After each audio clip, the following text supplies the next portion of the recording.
Welcome to the Get Published podcast, sponsored by Brodie Consulting Group. To get more information about our coaching, publishing, executive ghostwriting, and podcast production services, go to getpublishedpodcast.com.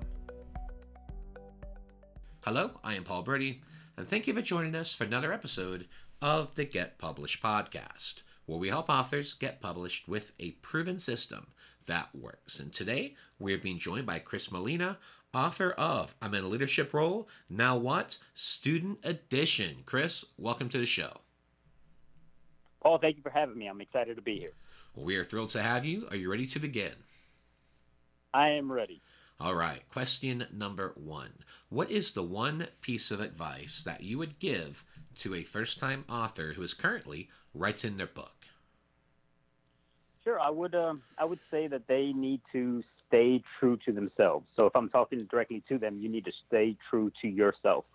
The world has enough copycats as it is. And on top of that, your future readers that will buy your book and sit down and read your book, they can sense fake or fakeness.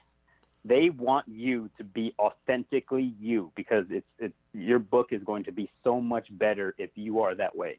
And you owe it to them. They are taking time out of their day to read your book. They're taking money out of their pockets to purchase your book. And because of that, it is your responsibility to give them as much of you as you can fit in between your introduction and your epilogue. And what do you feel is the hardest part about getting published?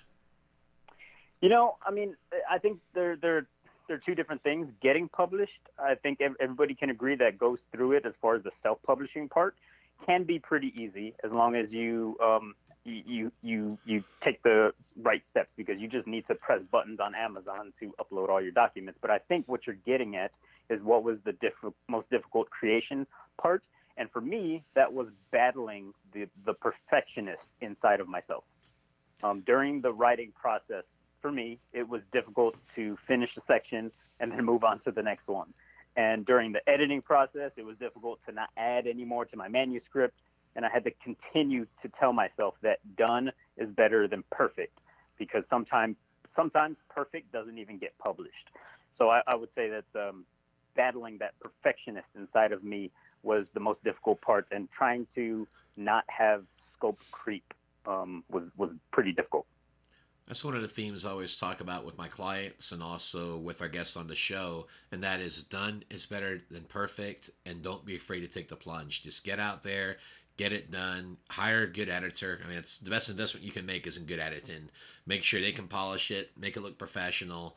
But the main thing is just get the content out from your head to your mouth, to your hand, to Microsoft Word, or however you're going to get this book out, whether you're going to speak it out, type it out, or even do it in a journal. But the main thing is just get it out, because that's the main thing that stops people from having the opportunity to share their story. They think things have to be perfect, and they don't. It just needs to be a story that's going to relate. 50-50, right? 50% content, 50% storytelling, and just get in there and share your story, and nobody cares if it's perfect.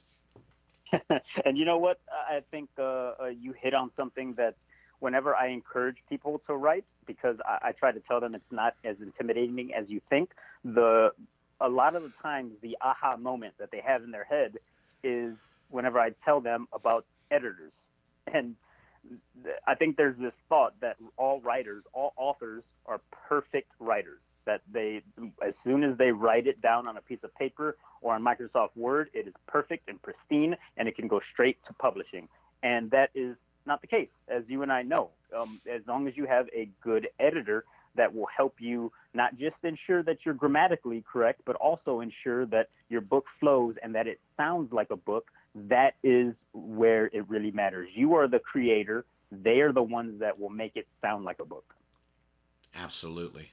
Well, let's talk about marketing. So please share a marketing strategy that you have used in your book launch that has worked well.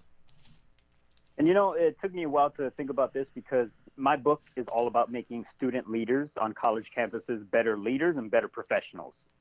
And as you and I think many of the listeners know, Amazon does a great job of getting your book in front of readers that want to read your book, and other websites do it well as well. But that only works as long as you and your book snugly fit into their categories, like romance or horror, etc. But for me, in my book, there is no student leadership development button on Amazon to press. So I've had to get a little creative. And one thing that I've found was pretty successful for me was doing a joint book promo with other self-published authors. So in the self-publishing community, we all know that sometimes we need help, and if we can help each other, I think it helps all of us a lot. Like the rising tide raises all boats. But basically, in a nutshell, to make a long story less long, what I do is reach out to other self-published authors that are either in leadership or they've written books that are geared towards college students to make them better and make their lives better. And I get them all to agree to reduce their ebook to 99 cents for 2 days. And then we all blast that out to our email list. And we, at that point, after that's done, when we're done with that 2-day promotion, we have multiplied our reach and our sales a lot more than we would if we're just trying to go at this alone. So that is something that has worked for me. So how did you find these authors?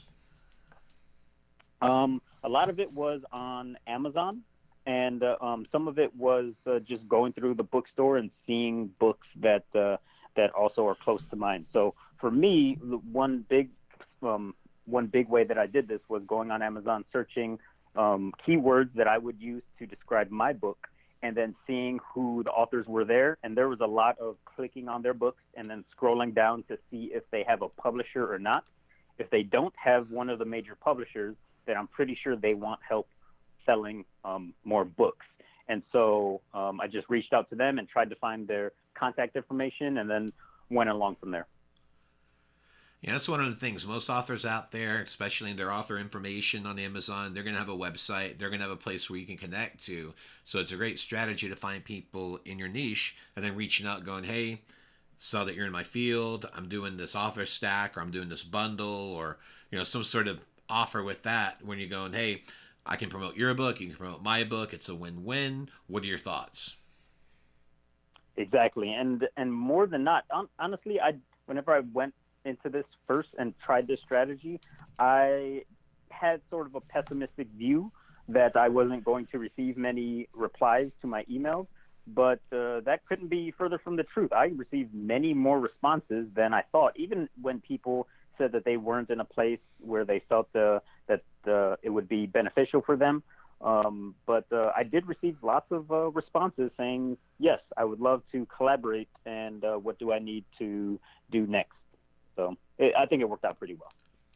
Well, speaking of books, I'd like to know, what is your favorite book, and what was the number one thing that you learned from it? And I have a lot of different favorite books depending on what mood I'm in and what genre I feel like reading at that time. But for the listeners, I would say my favorite art when it came to being an author, or my favorite book when it came to being an author, was The War of Art by Steven Pressfield. And it's not The Art of War by Sun Tzu, because some people make that distinction whenever I mention this book in relation to creating or being an author. But The War of Art is a book that was written because, or was written by Steven Pressfield, who also is an author of other books, that really just talks about getting past those blocks that we have as writers, getting through those writing blocks and the things that stop you from being creative and getting that content out there. And the main thing that I remembered and that I took away from this book kind of stuck with me through the shopkeeper example that he talks about. So a shopkeeper, a person that has a shop, has to go down every day to their shop and open up the shop and turn that close sign to an open sign. And they have to sit there behind the counter and prepare for the day and hope that customers come in. And when that happens, some days nothing happens and nobody comes in. And the shopkeeper thinks, why did I even open up today? Because I could have just stayed in bed and nothing would have been different. But sometimes when they open their shop, business is booming and customers are coming in and out of that store and they're purchasing many, many things. But None of that ever happens if the shopkeeper doesn't open their shop. And the parallel to being an author is that the books that we have and the content that we create, that we can create, that we have the potential to create, none of that happens if we don't sit down and try. If we don't sit down and write, even when we don't want to, even when we think this is painful, I don't feel like I'm being very productive. If we don't do that, we don't get the book. We don't get the creativity. So that is something that stuck with me from that book. And I actually read that when I was writing my first book. And for me, it helped tremendously. And for a final question, what is your favorite quote and why? Sure. So my favorite quote, I would say, is to improve is to change, to be perfect is to change often. And that was Winston Churchill. And the reason why I like that quote is because that quote would not make sense if we operated in a vacuum or in an unchanging environment. And since the world that we live in is always constantly changing, we have to adapt. If we don't, then we become complacent, and complacency kills.